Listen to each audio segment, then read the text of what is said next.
দেশ কোথায়? গোপালী। গোপালগঞ্জ জেলার নামই বদলে যাবে, বুঝছেন? গোপালগঞ্জ আর থাকবে না।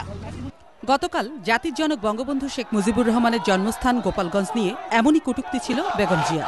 এর প্রতিবাদে সকালে শাহবাগ থেকে হাজারো মানুষ এক হয় শাহবাগে। উদ্দেশ্য বিএনপি চেয়ারপারসন বেগম খালেদা জিয়ার গুলশানের বাসভবন ঘেরাও। শহরের নানা জায়গা থেকে গোপালগঞ্জবাসী জড়ো হয় শাহবাগে। গোপালগঞ্জ নিয়ে তার বক্তব্যের প্রতিবাদে বিক্ষোভ সাধারণ মানুষের।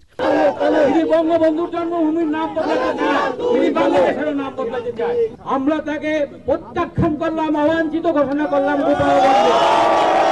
পরে বেলা 11টার দিকে মিছিলটি শাহবাগ থেকে রওনা দেয় গুলশানের উদ্দেশ্যে।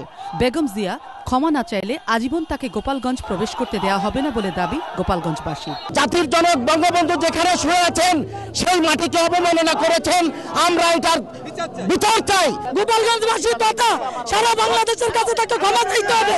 খালেদা জিয়া পাকিস্তানকে ভালোবাসে, বাংলাদেশকে ভালোবাসে না, তার এই উক্তির আমরা তীব্র প্রতিবাদ জানাই।